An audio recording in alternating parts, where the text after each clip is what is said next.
And we're off, ladies and gentlemen. What's going on? Welcome back to the channel, Football Therapy, with me, your host, Jan. I hope you're doing well, mate. I really do hope that. Welcome back to the Stamford Bridge studio, here for Chelsea news. We're going to talk about lots today. What's happening with Chelsea? The Blues. I'm not going to talk about last season. That was a fever dream. But we're moving forwards. Lots of players to leave. A few crucial players to come in, and of course, all being led by the new gaffer Fabrizio Pochettino. We'll also reference an article from The Athletic telling us what's going on, what happens next, where are we, who are we, what's going on, are we going to be okay? Well, find out today. If you want to support the content, you can do so simply by giving a little clicky, like. Apparently that still helps us content creators. My perception of where things are isn't great. So you consider liking. You are welcome to subscribe, all of you. And to the new subscribers, and to the or the already subscribed, I recommend that you hit that sweet, sweet bell, baby. Alrighty then. First of all, I would like to confirm, you've probably all heard the news, Chelsea are not keeping Joao Felix. Fabrizio Romano said that he's going back home to Madrid. I was on the fence. By the way, if you want to have my constant stream of opinions and media, feel free to follow me on Instagram, as you can see there, at Football Yannick. I do posts and live streams all the time and to talk to you guys, so feel free to come follow me there. But I was discussing Joao Felix on my Instagram, saying, look, I'm on the fence. If we kept him, it would have been great. Clearly a very talented player who seemingly loves playing for Chelsea. Good and good. But the truth is, he would cost a lot of money, and it's a congested space. Bad and bad. And the fact how Chelsea may keep Kai Havertz, he might be up for sale. I am happy to die on the hill of Kai can be amazing. I'm not going to go into that now. I think his ceiling's very high. I like the player. I think he's quite a funny dude as well. I would like to have him at Chelsea, but he might get sold. But ultimately, the confirmation suggests that Pochettino wants to trust the incoming Christopher Nkunku. Of course, the Bundesliga top scorer, despite being out for months and not being a striker, which should excite Chelsea fans. Of course, Lewandowski wasn't playing in that league, and yeah, it wasn't many top goal scorers. Like Haaland got more than double than the top scorer in Germany. Tells you all you need to know there. But still, considering he was out for months and he's not a striker, to win the Golden Boot or the Cannon, whatever it is out there, is pretty good. And seemingly Pochettino wants to trust him to occupy that space. Very different player to Joao Felix. Joao's more of a sort of mercurial sort of playmaker, floaty, where of course Nkunku's more direct. Fine. Actually, in fact, I feel a little bit of relief. Because it's like, okay, we don't have to spend 80 million plus on Joao. Sad, because he wanted to stay and he's a good player. But we've got loads of players. We've got Nkunku coming in, and we're going to get a striker. So if we're going to play Nkunku behind a striker, thank you, Joao. You know, it's all good. Au revoir, or ciao. Adios is what I'm looking for. Although he's Portuguese. Obrigado. Anyway, whatever.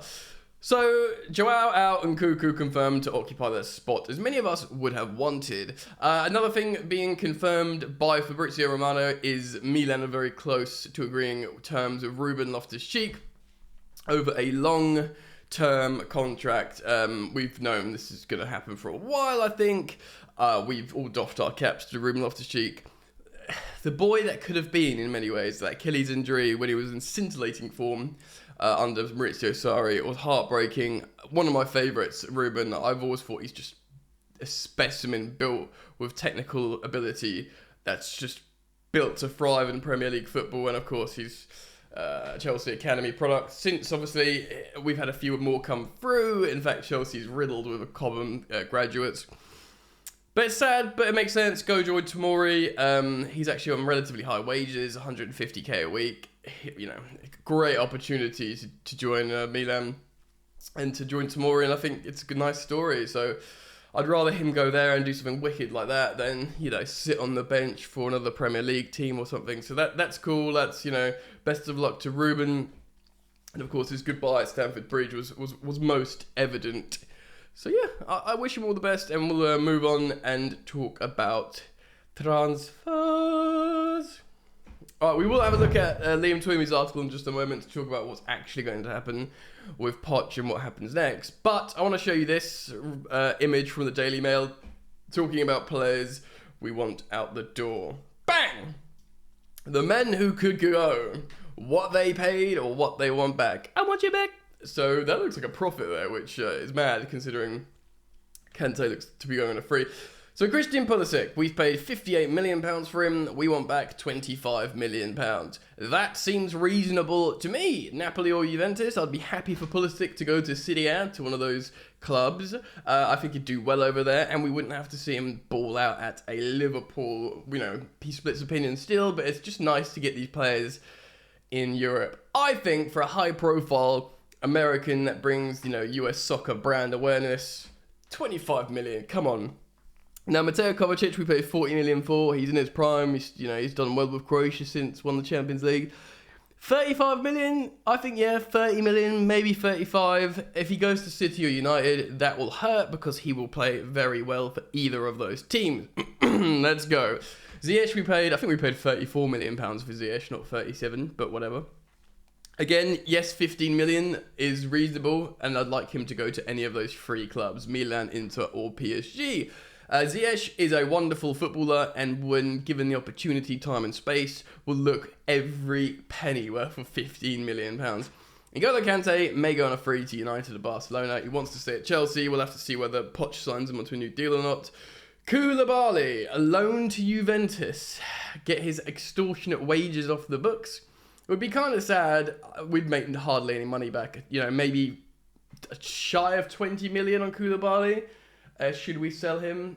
Maybe with selling him to Juventus with a whole year of playing well might give him, like, I don't know. Because Juventus do like to play old centre-backs. Like, if you think of Barzagli played until he was like 35, 6 or something, 36. Maybe they think, okay, loan Koulibaly for a year to Juve. If he plays really well, of course he speaks Italian.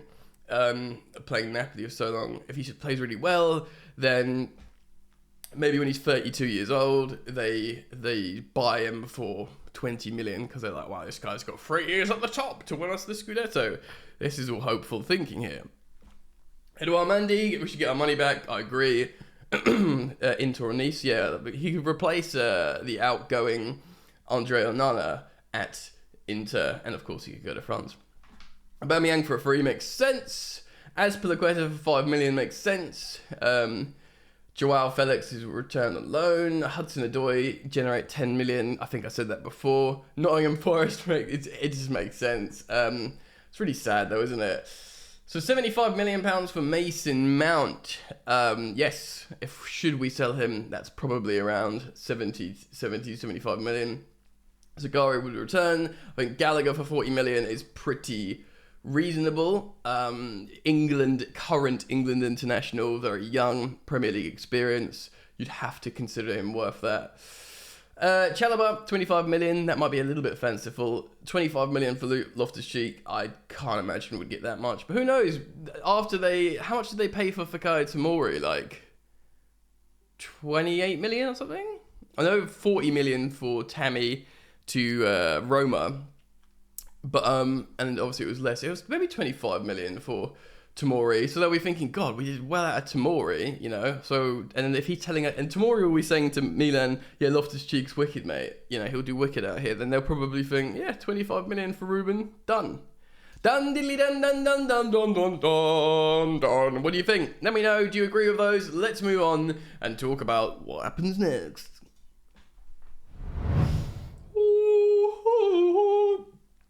Right. Listen to me. The Athletic. Mauricio Pochettino and Chelsea. Why will he start work in July, and what awaits him at Stamford Bridge? At long last, Mauricio Pochettino has been officially confirmed Chelsea's new head coach after signing an initial 2-year contract, with the club, of course, having an option to extend by 1 year. Co-sporting directors Lawrence Stewart and Paul Winstanley. Bang! There you go, the other way around. Finally.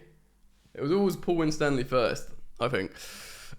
Said in the statement published on Monday, he was the exceptional candidate, and of course the ownership described him as a world-class coach with an outstanding track record, I guess comparatively to Potter. Why is Pochettino only starting work on the 1st of July? There's a surprise in many quarters when it came clear Pochettino will not formally take up his role for another month, particularly considering the sheer number of decisions Chelsea need to make in order to trim an extremely bloated first-team squad. Of course, we've just referenced a lot of players there.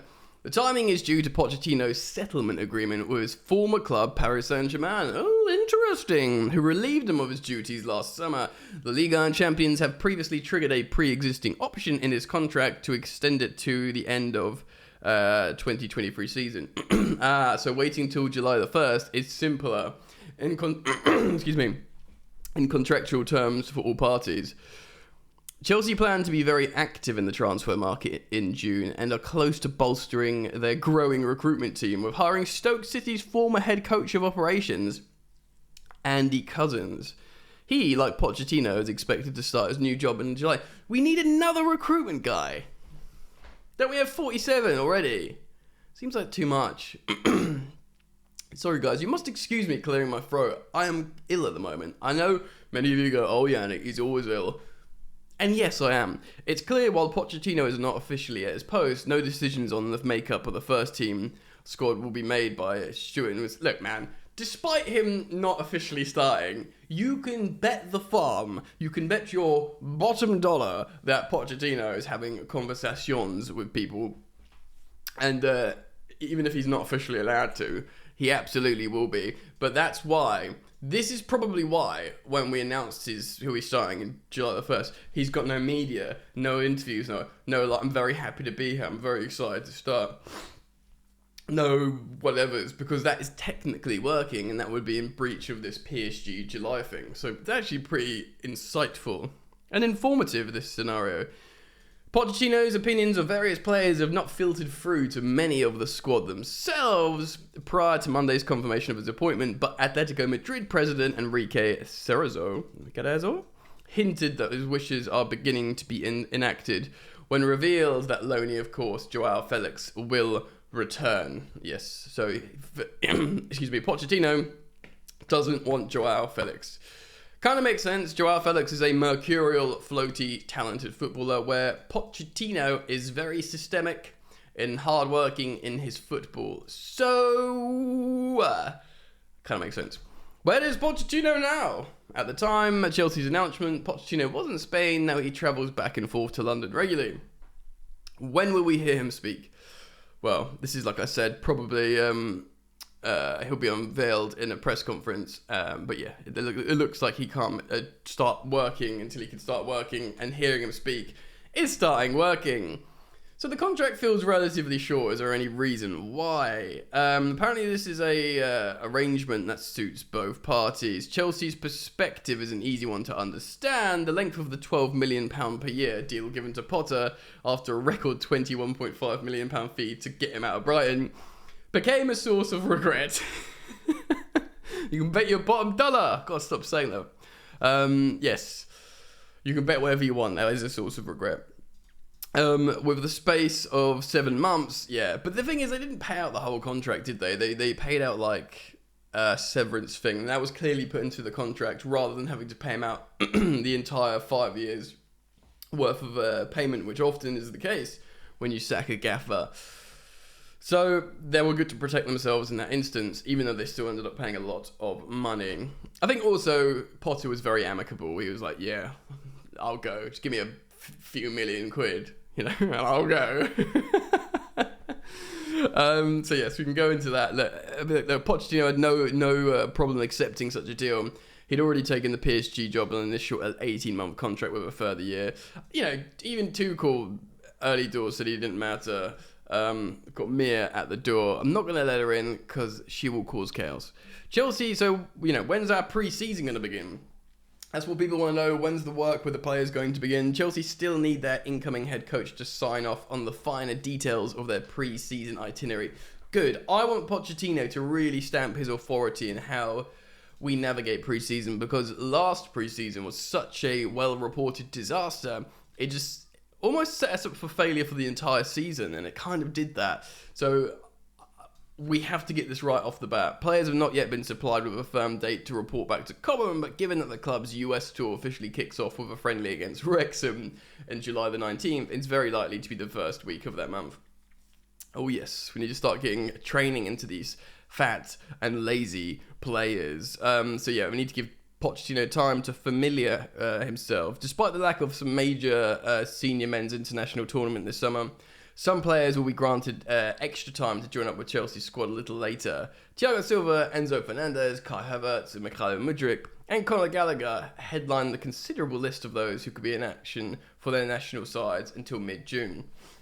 In terms of the youngsters, Carney Chukwuemeka, Andre Santos, Cesare Casadei, and Gaga Slanina are all in action at the Under-20 World Cup, which runs until July 11th. Lewis Hall, Levi Colwill, Noni Madueke, Ian Matson could be on international duty until July the 8th, of course, Under-21 European Championships. All those other guys, though, they're doing really, really well for their respective Under-21 side, like Gaga, 4 games, 4 clean sheets, Cesare Casadei scoring braces and winning games. Of course, Andre Santos is a baller for Brazil and has actually been called up to the Brazil first team before.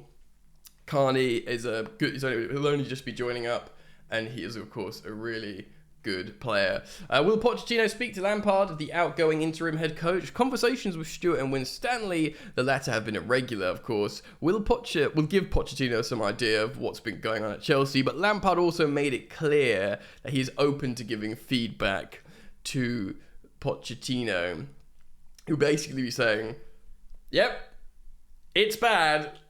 It's bad.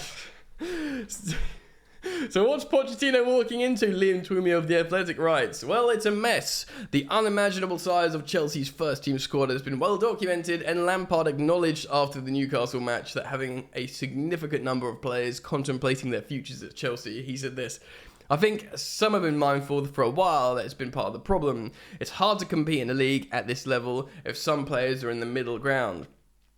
That's been a thing. Maybe getting to the end is a good thing. Basically saying, look, a lot of players don't know if they want to be here, or don't know if the club wants them to be here. You know, it's just absolutely stinky. Liam goes on to talk about the pre-season as well, which we have referenced. Wow. Pochettino is walking into a big mess. A lot of players will be off in international tournaments. He can't start work until the 1st of July because of contractual issues with Paris Saint-Germain. But we can speculate he's already making decisions in terms of who can stay and who can go, first notably being Joao Felix. We're looking at new goalkeepers as well. There's talks of Brentford's David Raya, which is a good goalkeeper. Strikers, of course, as well. Victor Osimhen's name has come up yet again. I'm going to wait a little bit longer until some traction gains before we react accordingly here on the channel. If you want the news first, make sure you subscribe to this channel and hit the bell, and I will try and aggregate all the most interesting and compelling Chelsea news for you. We will go through it together. Other than that, keep it locked, and I look forward to seeing you in the next video very, very soon. Ciao.